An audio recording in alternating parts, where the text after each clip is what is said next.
Kuznicki, and I am the chair for the Legislative and Economic Development Committee for the Pittsburgh North Regional Chamber. And today, for our Workforce Development video project, I'm interviewing Micah Yarger, who is the owner of Yarger Professional Search. Welcome, Micah. Thank you for joining us today. Thanks for having me. Really appreciate it. Excited to talk with you all. Okay. So can you just tell us a little background about Yarger Professional Search, what you do, and how you began? Yeah, sure.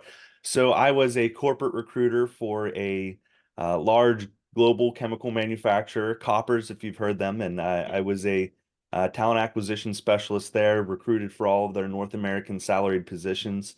And then in 2018, I started my own recruiting business, and it's just me. I'm a solo recruiter here at my company, and I do recruiting for all different types of professional jobs. Usually they are highly technical positions or positions that have some unique aspect to them that makes the individuals hard to find. So executive positions, highly technical positions, engineering, those types of things, some legal and law firms. And I'm kind of a, jack of all trades. I can recruit anything. So. Oh, okay. Well, good to know. Good, recruit anything. There we go. I think that's a tagline. You should. Yeah, right. I'm gonna start putting that on my cards. There we go. Okay. So as you had told me, you work with a lot of candidates who are in transition. So one of the concerns for workforce development is that employers are trying to figure out how to retain employees. So why have you found that why people are leaving their current positions? Because, as you said, you pretty have higher end people who are probably making decent money. So there's probably reasons why they're leaving those positions and wanting to move on to another position. So what are they looking for that they don't have at their current companies? Sure. Well, I mean, occasionally you do get money as being a motivating factor. Yeah. More often than times than not, though, it's not. Yeah. I'm seeing a lot of the conversations I have with candidates, if they're leaving a position, it boils down to maybe two or three things. I think one, the top of the list is them being able to see career advancement, them being able to see the next step in their career, how they can be improved, how they can continue to be advancing and moving forward in their career. A lot of times they see a ceiling. I'll get that comment a lot where Okay. candidates are like, hey, I'm going because I've gone pretty much as high as I'm going to go here. Either they have kind of received that feedback that, hey, you're capped out and we don't have another place for you beyond where you are, and they kind of internalize that, and that gets the wheel turning. Well, where can I go that I can continue to advance? So I would say that would maybe be number one. A close number two is stability. I get a lot of candidates telling me, well, management has changed and we're changing the product and there's so much change. I just feel like there's a level of instability here, or I'm seeing the market shift, I'm seeing the market change. I can just see the writing on the wall. You'll hear that a lot. I can see the writing on the wall that it's time to go somewhere new, to go somewhere where I can get more stability. And then after that, I think are the traditional things that you would think of, well, it sounds like this company has better pay or better benefits or work-life balance and things like that. Those things are all important too. So I kind of hear a mixture of those items. But I definitely would say career advancement, opportunity to grow, and stability being the main two that I hear, and then followed up with the pay, and things like that. I think pay is probably more important in regards to the recruiting conversation than it is the retention conversation. Okay. While it's important to retention, normally pay is the thing we use to kind of close the deal. People have already decided to leave where they're at. We're Mm-hmm. trying to get them to come to a new position at our company, and we're kind of closing the deal with pay. But I don't get a whole lot of people leading with, well, I need to leave because they're just not paying me enough money. Okay. Um, Probably lower on the tier of three, Yeah. priority list there. Okay. Well, speaking with you, are talking about recruiting, what you do. What should companies be doing to market to recruit these type of people, great workers that are just not satisfied with their work environment? Yeah, well, when it comes to work environment, they're people who are cognizant and thinking about their environment and the company culture there. I think candidates get a really good sense during that interview of what your environment is and what your culture is there. Um, I think, if we know that people are leaving because of, they're seeking for career advancement, we need to be really honest with ourselves so that we can convey that during an interview and during our conversations with them that, hey, there is room for you to grow here. There are more divisions here. There are more places to be. We our goal is to see you have a long and fulfilled career here. And making that part of the interview process and making that part of the interview conversation of where candidates can hear those things. But again, we need to be really honest with ourselves about what the career advancement opportunities are, and what we can offer as a company. Um, I think that the battle for talent um, is also a question of flexibility too, with work schedules and things like that. I think as much as you can focus on being employee centric with your scheduling and with what you're requiring of candidates, to the point that's reasonable within your business structure and your business plan and what you can do. I think that is an added positive is if you can be flexible and communicate that during the interview process as well. And that comes back to the environment question, right? How are you communicating um, a an idea of work-life balance? Are you putting a major emphasis that, hey, we put the hours in here, are they getting the sense that they're going to be able to have a life outside of work? So, um, you know, you can put a lot on a career landing page on your website. Mhm. I don't personally know how much that really resonates and that gets people, but um, I would say having the information on there for candidates who are sitting and kind of mulling over the opportunities, it's good to have a career landing page that communicates these things as well. But yeah, I was gonna say, do I you help them write those type of ads, or their job postings, so that they can make people aware of that when people are doing those job search? I always give advice on the Yeah. job ads Okay. um because I see a lot of them. I Mhm. see hundreds and hundreds and hundreds and hundreds of them from all different types of companies. Um, and when I am looking for talent personally, I kind of bring an all the above approach to it. Okay. So I am out there actively seeking passive candidates, Okay. sending messages, sending emails, calling candidates. But Okay. I'm also seeking those active candidates as well, where I'll have an ad out, I'll have a job posting out. So I will often get the company's job posting. I'll look at it and I'll be like, and I will Mhm. change it up to fit what I think will attract the candidate. I'll share that with the client and say, hey, I think this is a much better, Mhm. winning proposition for the ad. Like, do you think that this is an accurate representation? And I've had the situation where they'll change their ad. You know what I mean? Okay. So, um, I definitely share those things. I think number one that candidates need the most relevant information in the most simple and concise way Mhm. when they Yeah. look at your ad. Yeah. If you think about when you get a document, if you're looking at if you're going to hire someone and you get a resume and Mhm. that resume is 15 pages long, your eyes begin to gloss over at Mhm. that. Yeah. We can kind of reverse that on us employers Mhm. where we can put so much stuff before you get to the meat of what the position is, Yeah. um, where you do run the propensity that you can lose some people trying to get to what the actual job is. Yeah. So I would say if you want to include a lot of information about your company culture and your benefits and all your stuff, do that on your career landing page where Okay. people can spend the time and get into Okay. it. And then on your job posting page, I would be concise, to the point, Okay. what it is, put the big things on there. And then you could even put a link. A lot of companies will put a link there of like, hey, Mhm. more information on our pay and benefits, go here.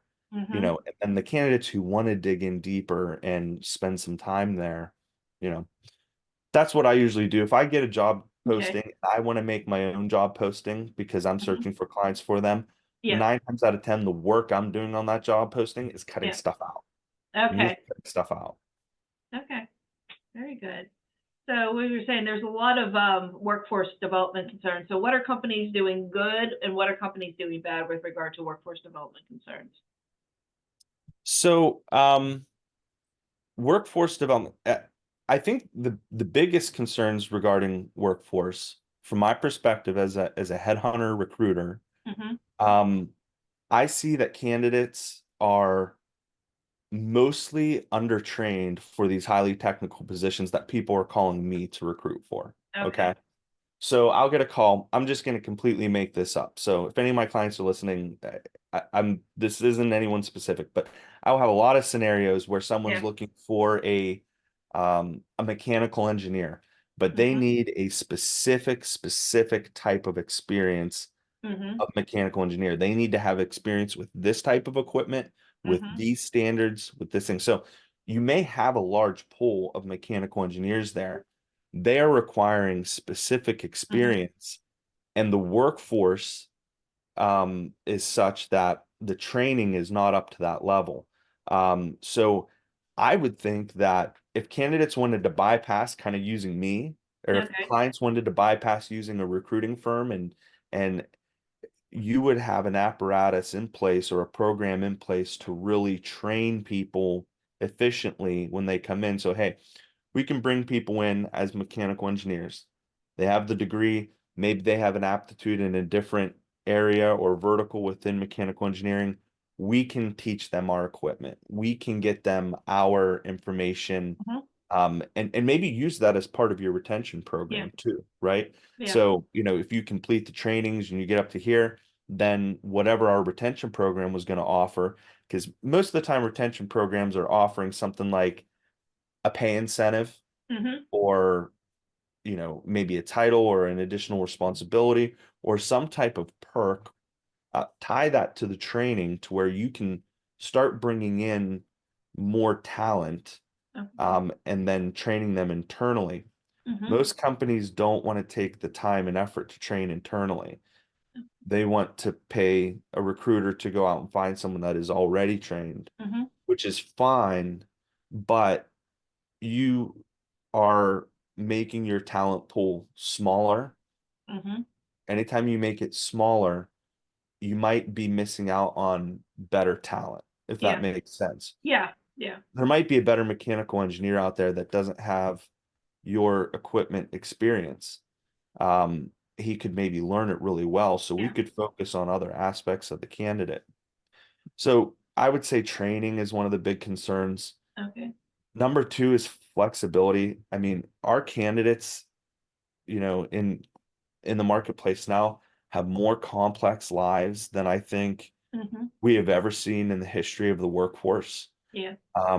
They need to pick their kids up and drop their kids off to school and to practice and to this and to that. And we have complicated home life situations, and people are trying to align their schedules. And um, there's a lot of nonprofit things that people are involved in, a lot of hobbies. People are putting a lot of emphasis in their home life and their families that before was not as high of a focus and priority in the workforce.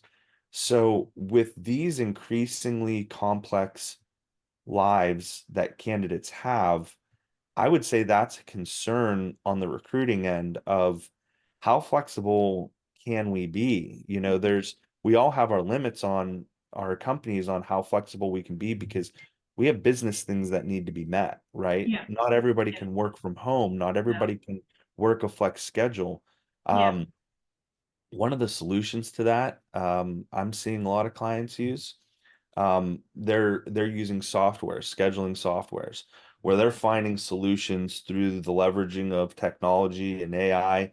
Okay. Hey, these are my employees, Mm-hmm. and these are the times they prefer to work, Mm-hmm. these are their schedules, and then leveraging technology to help them come up with a schedule that meets the complex lives of their workforce.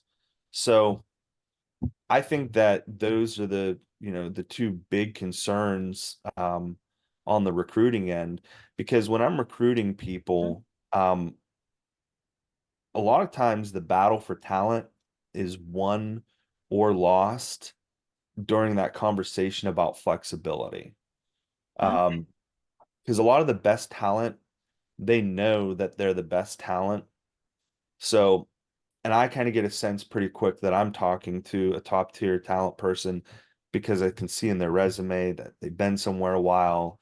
They have Yeah. positions of increasing responsibilities. Like they have all of those markers. Hmm. And I can almost guarantee you that they are going to make probably more, um, you know, more major demands in regards to flexibility Yeah. than they even will in regards to pay. Yeah. Um, that's like a pattern that I'm seeing. Okay. So if employers can figure out how to get the training part internally, Hmm. and I'm not saying you hire a communications, like I was a communications major. You don't need to hire me and train me to be a lawyer, right? No, That's not what I'm saying. no. But can you bring a lawyer in from maybe an ancillary or like a an adjacent Hmm. related place, maybe they don't have specific experience in your Yeah. specific silo, but they have one in a related, and we can do a little bit of training, get them up to speed. Yeah. That opens up your talent pool Yeah. for maybe some really bright lawyers that might be better than the guy that has the experience that you're looking for. You Yeah. know what I mean? So you could hire a better lawyer. So that, and then also, what can we do on flexibility? Can we leverage AI? Can we leverage technology on how to get these schedules working? Yeah. Does that make sense? Yeah. Yeah, no, I mean, that's certainly a thing, and so I've interviewed some people from, like, the Butler County Community College, and then how employers are having to realize they don't necessarily need people with college degrees if they have the right experience, the right background, or, as you said, are trainable, and they have other soft skills that will eventually benefit the work position if they take the time to train the people within their company so that they can advance and move forward. And they may come up with they will find the great person, the right person. That just may not be the right person, technically on the paper. And that's what you're sort of saying is this person on paper may not have the exact experience you want, but guess what? They're great and you can train them to work within your company as long as you give them the flexibility and the opportunity to grow. Right, right. Yeah, you're gonna have Yeah. to, adjust one way or the other Yeah. when it comes down to it. Um, if you need someone that has the experience already Yeah. and that can come in and plug and play, Yeah. it's totally understandable. In some situations, you need that. Yeah. You do not have the capacity to train. Hmm. You need someone with that high level, highly technical experience. That's a great place to call me. Yeah. That's a great place to call a good recruiter, Yeah. is to come in, hey, we need to do this. It's worth outsourcing this search Yeah. because we have to have this experience. Yeah. If you have the capacity to maybe get someone who's close, but is a solid individual, they're a Yeah. solid engineer, they're a solid lawyer, otherwise, you might be able to widen that talent Mhm. pool enough Yeah. that you don't need a recruiter, Yeah. right?